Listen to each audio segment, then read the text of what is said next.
ನಮಸ್ಕಾರ. ಭಾಗವತ ಪುರಾಣದ ಚತುರ್ಥ ಸ್ಕಂದದಲ್ಲಿ ಅಂದರೆ 4ನೇ ಸ್ಕಂದದಲ್ಲಿ ಬರುವಂತಹ ಒಂದು ಕಥೆ, ಒಂದು ಉಪಾಖ್ಯಾನವೇ ಅದು ಪುರಂಜನ ಉಪಾಖ್ಯಾನ. ಇದು ಬರೀ ಕಥೆ ಅಲ್ಲ, ಮನುಷ್ಯ ಜೀವನದ ಆಧ್ಯಾತ್ಮಿಕ ಸತ್ಯಗಳನ್ನು, ರಹಸ್ಯಗಳನ್ನು ಒಳಗೊಂಡಿರುವಂತಹ ಒಂದು ವಿಶೇಷವಾದಂತಹ ರೂಪಕ ಅಂತ ಹೇಳಿದರೂ ತಪ್ಪಾಗಲಿಕ್ಕಿಲ್ಲ.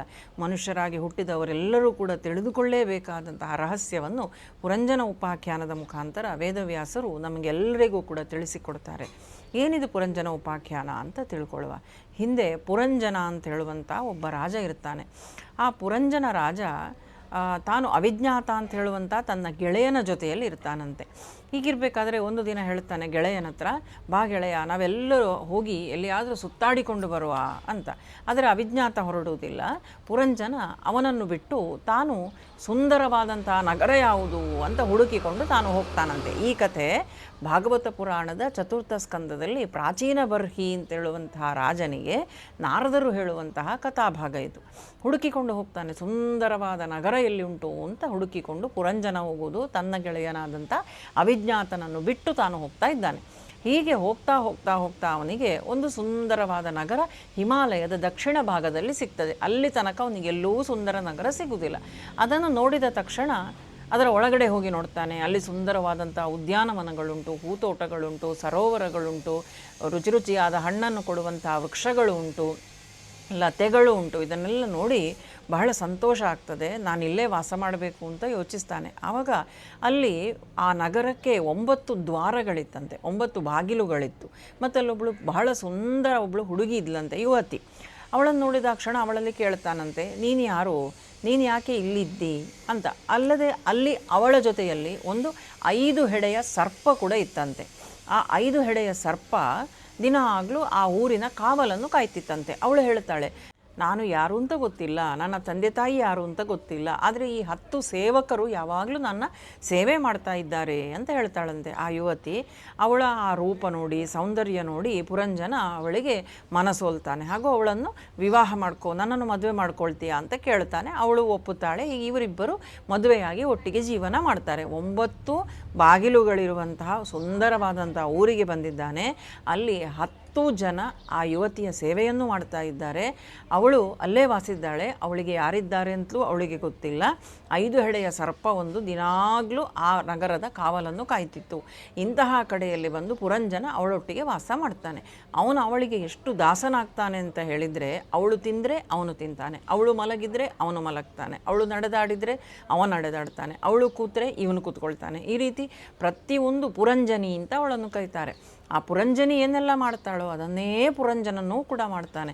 ದೈವರ ಕೆಲಸ ಮಾಡುವುದನ್ನು ಮರ್ತಾ, ಸತ್ಕರ್ಮಗಳನ್ನು ಮರ್ತಾ, ಇನ್ನು ಜೀವನದ ಉದ್ದೇಶಗಳನ್ನು ಮರ್ತಾ, ದಾನ ಮರ್ತಾ, ದಾನ ಧರ್ಮ ಇದನ್ನೆಲ್ಲವನ್ನೂ ಮರ್ತಾ, ಸತ್ಕರ್ಮಾಚರಣೆ ಇಲ್ಲವೇ ಇಲ್ಲ, ಭಗವಂತನ ನೆನಪೇ ಇಲ್ಲ. ಈ ರೀತಿಯಾಗಿ ಯಾವಾಗಲೂ ಕೂಡ ಬೇಟೆಯಾಡುವುದು, ಅವಳ ಸುತ್ತಲೂ ತಿರುಗಾಡುವುದು, ತಿನ್ನುವುದು, ತಿರುಗುವುದು, ಮೋಜು, ಇದರಲ್ಲಿಯೇ ಕಾಲವನ್ನು ಕಳೀತಾನೆ. ಭೋಗದಲ್ಲಿಯೇ ತನ್ನ ಜೀವನವನ್ನು ಕಳೀತಾ ಇರ್ತಾನಂತೆ ಈ ಪುರಂಜನಿಯ ಜೊತೆಯಲ್ಲಿ ಬಹಳ ದಿನಗಳು ಕಳೀತದೆ. ಹೀಗೆ ಇರಬೇಕಾದ್ರೆ ಒಂದು ದಿವಸ ಚಂಡವೇಗ ಅಂತ ಹೇಳುವಂಥವನೊಬ್ಬ ಗಂಧರ್ವ ಇವರ ನಗರಕ್ಕೆ ಆಕ್ರಮಣವನ್ನು ಮಾಡ್ತಾನೆ. ತುಂಬ ಸಮಯ ಹೋಗಿದೆ, ಈಗ ಇವರಿಗೆ ಕೆಲವೊಂದಷ್ಟು ಮಕ್ಕಳು ಕೂಡ ಆಗಿದ್ದಾರೆ.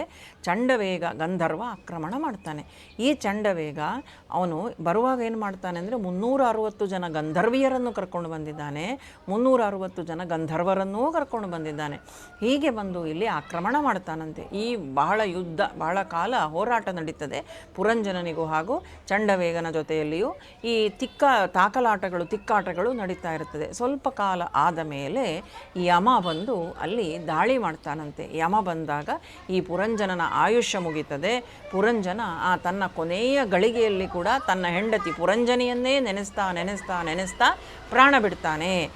ಭಗವದ್ಗೀತೆಯಲ್ಲಿ ಹೇಳ್ತಾರೆ, ನಾವು ಕೊನೆಯ ಕ್ಷಣದಲ್ಲಿ ಯಾವುದನ್ನು ನೆನೆಸಿಕೊಂಡು ನಾವು ಪ್ರಾಣವನ್ನು ಬಿಡ್ತೇವೋ ಅಂತೆಯೇ ನಾವು ಆಗ್ತೇವೆ ಅಂತ. ಯಾವುದನ್ನು ನೆನೆಸಿ ಪ್ರಾಣ ಬಿಡುತ್ತೇವೋ ಆ ಜೀವವಾಗಿ ನಾವು ಹುಟ್ಟುತ್ತೇವೆ ಅಂತ. ಇದು ಭಾಗವತದಲ್ಲಿ ಇನ್ನೊಂದು ಉಪಾಖ್ಯಾನ ಉಂಟು, ಅದನ್ನು ಮುಂದೆ ದಿನಗಳಲ್ಲಿ ನೋಡುವ. ಇವನು ತನ್ನ ಪತ್ನಿಯನ್ನು ನೆನೆಸ್ತಾ ಪ್ರಾಣ ಬಿಟ್ಟದ್ರಿಂದಾಗಿ ಮುಂದೆ ಇನ್ನೊಂದು ಜನ್ಮ ಬರ್ತದೆ ಅವನಿಗೆ. ಮುಂದೆ ಈ ಪುರಂಜನ ತಾನು ಹೆಣ್ಣಾಗಿ ಹುಟ್ಟುತ್ತಾನಂತೆ. ಈಗ ವಿದರ್ಭ ದೇಶದ ರಾಜಕುಮಾರಿಯಾಗಿ ತಾನು ಹುಟ್ಟಿದ್ದಾನೆ. ಇವನು ಮಲಯಧ್ವಜ ಅಂತ ಹೇಳುವಂಥವನನ್ನು ವಿವಾಹವಾಗ್ತಾನೆ.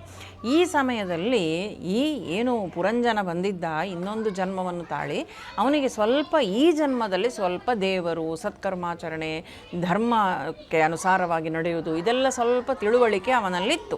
ಅಲ್ಲಿಯೂ ಕೂಡ ಈ ಜನ್ಮದಲ್ಲಿಯೂ ಕೂಡ ಸ್ವಲ್ಪ ಕಾಲ ಕಳೀತದೆ. ಮಲಯಧ್ವಜ ಯಾವುದೋ ಕಾರಣದಿಂದ ಮಲಯಧ್ವಜ ಸತ್ತು ಹೋಗ್ತಾನೆ. ಆಗ ಆ ಮಲಯಧ್ವಜನ ಶವದ ಹತ್ರ ಕೂತ್ಕೊಂಡು ಅಳ್ತಾ ಇದ್ದಾನಂತೆ ಪುರಂಜನ. ಈಗ ಹೆಣ್ಣಾಗಿದ್ದಾನೆ, ತಾನು ರಾಜಕುಮಾರಿಯಾಗಿದ್ದಾನೆ. ಆ ಹೊತ್ತಿಗೆ ಸರಿಯಾಗಿ ಅಲ್ಲಿಗೆ ಬರುವಂಥವನೇ ಅವಿಜ್ಞಾತ, ಗೆಳೆಯ ಬರ್ತಾನೆ. ಹಿಂದೆ ಈ ಪುರಂಜನನಾಗಿ ಯಾವಾಗ ಇದ್ನೋ ಆಗ ಬಿಟ್ಟು ಬಂದಿದ್ದಲ್ಲ ಅವಿಜ್ಞಾತನನ್ನು, ಆ ಅವಿಜ್ಞಾತ ಬರ್ತಾನಂತೆ. ಬಂದಂಥ ಅವಿಜ್ಞಾತ ಇವನಿಗೆ ಹೇಳ್ತಾನೆ, ನೀನು ದುಃಖಿಸ್ತಾನವನು, ಅಯ್ಯೋ ನನ್ನ ಗಂಡ ಸತ್ತು ಹೋಗಿದ್ದಾನೆ, ಈ ರೀತಿ ಪರಿಸ್ಥಿತಿ ನನ್ನದು ಅಂತ. ಆಗ ಅವಿಜ್ಞಾತ ಹೇಳ್ತಾನೆ, ನಿನಗೆ ನೆನಪುಂಟಾ, ನಾವಿಬ್ಬರೂ ಕೂಡ ಹಿಂದೆ ಮಾನಸ ಸರೋವರದಲ್ಲಿ ಹಂಸಗಳಾಗಿ ನಾವು ಇಬ್ಬರೂ ಕೂಡ ಜೊತೆಯಲ್ಲಿಯೇ ಇದ್ದೆವು. ಆದರೆ ನೀನು ಸುಂದರವಾದ ನಗರ ನೋಡಬೇಕು ಅಂತ ಹೇಳ್ಕೊಂಡು ನನ್ನನ್ನು ಬಿಟ್ಟು ಬಂದಿದ್ಯಲ್ಲ. ಈಗ ಇಂಥದ್ದೆಲ್ಲ ಪರಿಸ್ಥಿತಿ ನಿನಗೆ ಆಗಿದೆ.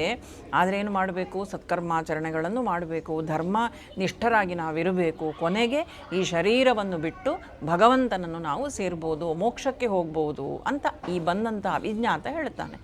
ಹಾಗಾದರೆ ಅಂತೆಯೇ ಮಾಡ್ತಾನೆ. ಹಾಗೂ ಕೊನೆಗೆ ಆ ಮೋಕ್ಷಕ್ಕೆ ಪುರಂಜನ ಹೋಗ್ತಾನೆ. ಹಾಗಾದರೆ ಈ ಕಥೆಯ ಮರ್ಮ ಏನು, ಈ ಕಥೆ ಮುಖಾಂತರ ಏನು ಹೇಳ್ತಾರೆ ವೇದವ್ಯಾಸರು ಅಂದರೆ, ಈ ಪುರಂಜನ ಯಾರು? ಪುರಂಜನ ಮೂಲತಃ ಯಾರು ಅಂದರೆ ನಾವೇ, ನಮ್ಮ ಜೀವಾತ್ಮ ಏನುಂಟಲ್ಲ ಇದು ಪುರಂಜನ. ಈ ಜೀವಾತ್ಮ ಮೊದಲು ಅವಿಜ್ಞಾತ ಅಂತ ಹೇಳಿದರೆ ಭಗವಂತ, ಅವಿಜ್ಞಾತ ಹಾಗೂ ಪುರಂಜನ ಇವರಿಬ್ಬರೂ ಕೂಡ ಒಟ್ಟಿಗೆ ಇರ್ತಾರಂತೆ. ಆಗ ಪುರಂಜನ ಏನು ಹೇಳ್ತಾನೆ ಅಂದರೆ, ಜೀವಾತ್ಮ ಏನು ಹೇಳುತ್ತದೆ, ನಾನು ಸುಂದರವಾದ ನಗರವನ್ನು ನೋಡಬೇಕು ಅಂತ ಬರುವುದು. ಅಂದರೆ ದೇವರೊಟ್ಟಿಗೆ ಇದು ಸಾಕಾಗಿದೆ, ತಿರುಗಾಡಿಕೊಂಡು ಬರ್ತೇನೆ ಅಂತ. ಹಾಗೆ ಬಂದಾಗ ಸುಂದರವಾದಂಥ ಊರು ನೋಡ್ತದೆ. ಅಂದರೆ ಈ ಶರೀರ, ಅದಕ್ಕೆ 9 ಬಾಗಿಲುಗಳು ಅಂದರೆ ನವದ್ವಾರಗಳುಂಟು. 10 ಜನ ಸೇವಕರು ಇದ್ದರು. 10 ಜನ ಸೇವಕರು ಅಂತ ಹೇಳಿದರೆ ಪಂಚೇಂದ್ರಿಯಗಳು, ಪಂಚಕರ್ಮೇಂದ್ರಿಯಗಳು ಮತ್ತು ಹಾಗೆಯೇ ಜ್ಞಾನೇಂದ್ರಿಯಗಳು, ಹೀಗೆ 10 ಸೇವಕರಿದ್ದರು. ಅಲ್ಲಿದ್ದಂತಹ 5 ಹೆಡೆಯ ಸರ್ಪ ಯಾವುದು ಅಂತ ಹೇಳಿದರೆ ಅದು ಪಂಚಪ್ರಾಣಗಳು. ಅದು ಆ ಊರನ್ನು ಕಾವಲು ಕಾಯ್ತಿತ್ತು. ಈ ಶರೀರವನ್ನು ಪಂಚಪ್ರಾಣಗಳು ಕಾವಲಾಗಿ ಕಾಯ್ತದೆ. ಅಲ್ಲೇ ಇದ್ದಂಥ ಹುಡುಗಿ, ಆ ಯುವತಿ ಯಾರು ಅಂತ ಹೇಳಿದರೆ ಅದು ಬುದ್ಧಿ ಅಥವಾ ಮನಸ್ಸು. ಇವನೇನು ಮಾಡ್ತಾನೆ, ಜೀವಾತ್ಮ ಈ ನವದ್ವಾರಗಳಿಂದ 9 ಬಾಗಿಲುಗಳಿರುವಂಥ ಜೀವದೊಳಗೆ ಪ್ರವೇಶ ಮಾಡ್ತಾನೆ. ಆ ಬುದ್ಧಿ ಹೇಳಿದ ಹಾಗೆ ಕೇಳುತ್ತಾನೆ. ಆ ಹುಡುಗಿ ಹೇಳಿದ ಹಾಗೆ, ಯುವತಿ ಹೇಳಿದ ಹಾಗೇ ಇವನು ಕೇಳಿದಲ್ಲ. ಅಂದರೆ ಅದು ಏನೆಲ್ಲ ಇವನಿಗೆ ಮಾಡು ಅಂತ ಹೇಳ್ತದೋ ಅದನ್ನೇ ಮಾಡ್ತದೆ. ಕೊನೆಗೆ ದೇವರ ಕೆಲಸ ಬಿಟ್ಟ, ಧರ್ಮಾಚರಣೆಯನ್ನು ಬಿಟ್ಟ, ಲೌಕಿಕದಲ್ಲೇ ಮುಳುಗಿದ, ಭೋಗ ಜೀವನವನ್ನೇ ಆರಿಸಿಕೊಂಡ. ಕೊನೆಗೇನಾಯಿತು, ಇದ್ದಕ್ಕಿದ್ದ ಹಾಗೆ ಚಂಡವೇಗ ಬಂದ ಅಂತ ನಾವು ಹೇಳಿದೆವು. ಅವನು ಯಾರು ಬಂದವನು ಅಂತ ಹೇಳಿದರೆ ವೃದ್ಧಾಪ್ಯ ಬಂತು. ವೃದ್ಧಾಪ್ಯ ಹೇಗೆ ಬಂತು, 360 ಜನ ಗಂಧರ್ವರು, 360 ಜನ ಗಂಧರ್ವಿಯರು. ಅಂದರೆ 360 ಹಗಲಾಗಿ ಬಂತು, 360 ರಾತ್ರಿಗಳಾಗಿ ಬಂತು. ಹೀಗೆ ಕಾಲ ಕಳಿತಾ ಹೋದ ಹಾಗೆ ಯವನ ರಾಜ ಬಂದ. ಯವನ ರಾಜ ಅಂತ ಹೇಳಿದರೆ ಯಮಧರ್ಮರಾಯ ಬಂದು ಪುರಂಜನನನ್ನು ತಾನು ತೆಗೆದುಕೊಂಡು ಹೋಗ್ತಾನೆ. ಹಾಗೆ ಹೋಗಬೇಕಾದ್ರೆ ಅವನು ತನ್ನ ಪತ್ನಿಯನ್ನೇ ನೆನೆಸಿಕೊಂಡು ಸತ್ತದ್ರಿಂದಾಗಿ, ಅವನ ಭೋಗ ಜೀವನವನ್ನೇ ನೆನೆಸಿದಿಂದಾಗಿ ಮತ್ತೆ ಇಲ್ಲಿ ವಿದರ್ಭ ದೇಶದ ರಾಜಕುಮಾರಿಯಾಗಿ ಬಂದಿದ್ದಾನೆ. ಈ ಜನ್ಮಕ್ಕೆ ಬಂದಾಗ ಇಲ್ಲಿ ದುಃಖಿಸ್ತಾ ಇರುವಾಗ ನನಗೆ ಯಾಕೆ ಈ ಪರಿಸ್ಥಿತಿ ಬಂತು ಅಂತ ಹೇಳುವಾಗ ಅವಿಜ್ಞಾತ ಬಂದ. ಅವಿಜ್ಞಾತ ಅಂತ ಹೇಳಿದರೆ ಅದೇ ಪರಮಾತ್ಮ ಬಿಟ್ಟು ಬಂದಿದ್ದಲ್ಲ, ಆ ಭಗವಂತ ಬಂದು ಎಚ್ಚರಿಕೆ ಕೊಡ್ತಾನೆ ಇವನಿಗೆ, ನನ್ನನ್ನು ಬಿಟ್ಟು ನೀನು ಬಂದಿದ್ದಿ, ಹೀಗೆಲ್ಲ ಭೋಗ ಜೀವನದಲ್ಲಿ ಮುಳುಗಿದ್ದಿ, ಅದರ ಫಲವನ್ನು ಈಗ ಅನುಭವಿಸ್ತಾ ಇದ್ದಿ, ಮತ್ತೆ ಸತ್ಕರ್ಮಾಚರಣೆಯನ್ನು ಮಾಡಿ ಮತ್ತೆ ಭಗವಂತನನ್ನು ಹೊಂದಬಹುದು ಅಂತ. ಈ ಕಥೆ ಮುಖಾಂತರ ನಾವೇನು ತಿಳ್ಕೊಳ್ಬೋದು ಸ್ನೇಹಿತರೆ ಅಂತ ಹೇಳಿದರೆ, ನಮಗೆ ಮನುಷ್ಯ ಜನ್ಮ ಸಿಕ್ಕಿದೆ ಅಂತಾದರೆ ಅದು ವ್ಯರ್ಥವಾಗಿ ಕಳೀಲಿಕ್ಕಿದ್ದದ್ದಲ್ಲ. ನವದ್ವಾರ ಇರುವಂಥ ಶರೀರದೊಳಗೆ ಜೀವಾತ್ಮ ಪ್ರವೇಶ ಮಾಡಿದೆ. ಆದರೆ ಇಲ್ಲಿಯೇ ಇದಕ್ಕೇ ಮರುಳಾಗಿ, ಇದರ ದಾಸಾನುದಾಸರಾಗಿ ಈ ಶರೀರವನ್ನು ತೃಪ್ತಿಪಡಿಸುವುದರಲ್ಲಿಯೇ ಈ 10 ಸೇವಕರೇನಿದ್ದಾರೆ ಇವರನ್ನೇ ತೃಪ್ತಿಪಡಿಸುವುದರಲ್ಲಿಯೇ ನಾವು ಕಾಲ ಕಳೀತು ಅಂತೇಳಿ ಆದರೆ ಪುರಂಜನನಿಗಾದಂಥ ಪರಿಸ್ಥಿತಿ ನಮಗೂ ಆಗ್ತದೆ. ಅಂತಕಾಲೇಚ ಮಾಮೇವ ಸ್ಮರನ್ ಮುಕ್ತ್ವಾ ಕಲೇವರಂ ಅಂತ ಭಗವಂತ ಹೇಳಿದ್ದಾನೆ ಗೀತೆಯಲ್ಲಿ. ಅಂತ್ಯಕಾಲದಲ್ಲಿ ಅವನನ್ನು ನೆನೆಸಿದರೆ ಅವನನ್ನು ಹೊಂದಬಹುದು, ಇಲ್ಲದಿದ್ದರೆ ಮತ್ತೆ ಪುನರಪಿ ಜನನಂ ಪುನರಪಿ ಮರಣಂ, ಮತ್ತೆ ಹುಟ್ಟಿ ಬರಬೇಕಾಗ್ತದೆ. ಈ ಸಂಸಾರ ಬಂಧನದಿಂದ, ಈ ಜನನ ಮರಣ ಚಕ್ರಗಳಿಂದ ಪಾರಾಗಬೇಕು ಅಂತೇಳಿ ಆದರೆ ಯಾವಾಗ ಶರೀರ ಇರ್ತದೋ ಆವಾಗ ಎಚ್ಚರಿಕೆಯಿಂದ ಸತ್ಕರ್ಮಾಚರಣೆಯನ್ನು ಮಾಡಬೇಕು ಅಂತ ಈ ಪುರಂಜನ ಉಪಾಖ್ಯಾನದ ಮುಖಾಂತರ ಈ ಶರೀರ, ಈ ಜೀವನ ಎಷ್ಟು ಮಾಯೆ ಅಂತ ಹೇಳುವಂಥದ್ದನ್ನು ವೇದವ್ಯಾಸರು ನಮಗೆ ತಿಳಿಸಿಕೊಡ್ತಾರೆ. ಎಚ್ಚರಿಕೆಯಿಂದ ನಾವು ಮುಂದಿನ ಹೆಜ್ಜೆಗಳನ್ನು ಇಡಬೇಕು ಸ್ನೇಹಿತರೆ. ಎಲ್ಲರಿಗೂ ಕೂಡ ಶುಭವಾಗಲಿ, ಮಂಗಳವಾಗಲಿ. ಕೃಷ್ಣಾರ್ಪಣಮಸ್ತು.